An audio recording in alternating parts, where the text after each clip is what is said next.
twakomeje rero n'umukire w'umumiliyoneri. Rero mbere na mbere ndagira ngo tutarajya kure turebe ese ni bande babona yuko uwitwa Pucuri ataberanye n'uwitwa Dany, nta n'urukundo ruhari, nta rukundo uwitwa Pucuri afite, ahubwo afite imico mibi, imico itari myiza, umukobwa utabereye umuhungu nka Dany ndetse nk'umukobwa utabereye n'undi muhungu uwo ari we wese, kuko ni umukobwa ufite imico itari myiza. Rero ababibona nkanjye mushyire muri komenti uko murimo kubona uwitwa Pucuri imbere ya Dany. Rero tudatinze twabonye uwitwa Shalomo akubitana n'uwitwa Alice, bari kubitanye. Rero Alice arikanga agira ubwoba, ariko mwibuke ko kwikanga kwa Alice abifitemo uwitwa Shalomo abifitemo uruhare, nubwo Shalomo ashobora kuba yarahindutse, ariko uwitwa Alice ntabwo arabyakira yuko Shalomo yaba yarahindutse akaba aka kanya ari umwana mwiza. Rero biragoye kuba yahita abyumva. Rero Shalomo yabonye yuko Alice afite ubwoba, arangije atora isakoshi arayimuhereza, aramubwira ati humura, humura, njyewe narahindutse. Ati se kuva igihe uheruka kumbonera hari ikintu kibi nari nagukorera? Ati nje hano nje kugira ute? Nje hano nje kureba Gihozo yari yarwaye. Alice ari kubona hafite ubwoba bwinshi, arimo kuvuga ati ese Shalomo nanone uje hano? Alice arangije aca kuri Shalomo ariruka. Alice mwibuke yuko ni byinshi Shalomo yamukoreye bitari byiza, bishobora no kuba byaramuhamuye bigatuma abona yuko Shalomo atari umwana mwiza. Ariko se Alice azagera ngaho yemere yuko noneho Shalomo ari umuntu muzima, noneho babana bakibanira akaramata. Reka dukomeze turebe. Twaje kubona uwitwa Gihozo yari ari muri salo, arangije Alice arinjira, arangije aramubwira ati Gihozo, kubera iki wongeye kugarura Shalomo hano? Gihozo arangije aramubwira ati Shalomo yaje kundeba hano, aza kundeba kuko nari ndwaye. Aramubwira ati se wabonye imiti? Ati yanzaniye n'imiti. Alice aravuga ati ariko ndumva noneho urukundo rwanyu noneho rwose ari urwa Jacques na Romeo, ari urwa Jacques na Rose, kuko nyine ibyo isaga nk'amubwira ati asa nk'amucyurira. Arangiye amubwira ati rero murumuna wanjye, ntukabone ndimo kukubuza uriya Shalomo, ntugire ngo ni uko nkwanze, ahubwo ni uko mba ngira ngo utazahura n'ibibazo, cyane cyane nko kuvuga ati ndagira ngo utazahura n'ibibazo nk'ibyo nahuye nabyo. Ati kuko Shalomo twarakinanye, twakoranye ibintu byinshi, twakinanye avuga imikino myinshi. Ati rero Shalomo ndamuzi. Ati rero ushobora gusanga arimo gusa nk'aho arimo kukubeshya. Ndamubwira ati rega ibyo wavuga byose, niyo haterana imiryango, ibihugu, ibiki byose mugaterana abantu bose, nta wambuza Shalomo. Ni nko kuvuga ngo ibyo mwakora byose, ibyo urimo kuvuga byose urimo kwiruhiriza ubusa. Shalomo n'ubundi ndamukunda. Ati kandi aho kugira ngo nzababazwe n'umuntu nakunda kubera ko ari mwe mwakunze, njyewe nzababazwa, nakemera nkababazwa na Shalomo akambabaza ariko mukunda, apana kuba nababazwa n'undi muntu uwo ari we wese. Kandi koko aho kugira ngo babazwe n'umuntu udakunda, wababazwa basi wenda n'uwo ukunda, wenda wavuga ati nako nyine nagize. Alice nyine abona ati noneho papa we noneho nabyumva sinzi uko bizagenda, ariko ndabona wananariye n'amavubi. Ni nko kuvuga ngo ndabona nyine nawe uzakubwira ngo wumve.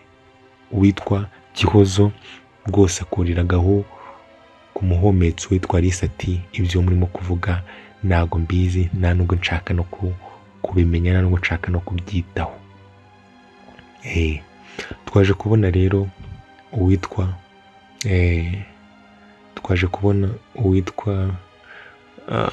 Gihozo ajya kureba Shalomo. Shalomo arangije amubwira ati ariko ngiye ndumva mfite ikibazo. Ati mfite ikibazo, ndumva ari ikintu kibi gishobora kuba kigiye kumbaho.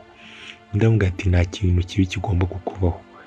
ati kuko ndimo kubona wabize n'ibyuya gusa, ariko nta kintu kibi kigomba kukubaho kuko aka kanya Alice na Cedric ubwabo bemeye yuko bashobora kuba bavana ikirego cya dosiye yawe nyine bakaba bagivanaho, bityo bakaba bagukatira igifungo gisubitse.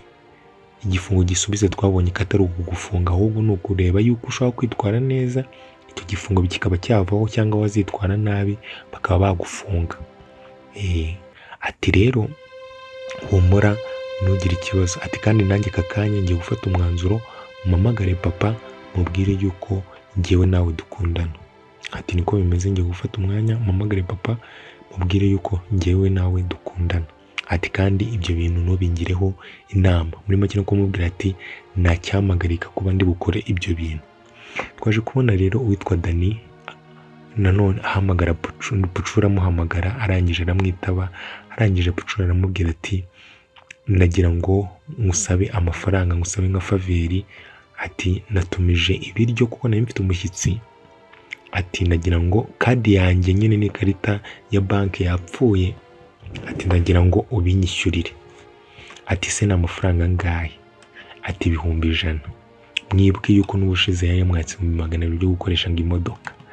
Ibyo bintu uruka umuntu gukunda ntabwo bishoboka, umuntu gukunda ntabwo bishoboka. Buriya umuntu mu buzima ashobora kuba yagira akabazo mu buryo runaka, wenda ukaba wamufasha, kandi nabyo bitari buri munsi, nk'uko nyine mushobora kuba mufashanya, nk'uko kuba mukundana mwanafashanya bitewe n'ingano y'ubushobozi buri wese afite ku giti cye. Ariko Dani ku rukundo ntekereza Pucuri arimo guteganya kuri Pucuri ntarwo azabona usibye kuba amukura, kandi n'uwitwa Shafi mwibuke yuko yabimubwiye, amubwiye ati uriya mukobwa ni umukuzi w'ibyinyo, ati ibyo ngibyo ubimenye. Dani ntiyabyumva, ariko uko bimeze kose witwa Pucuri nta keza ke.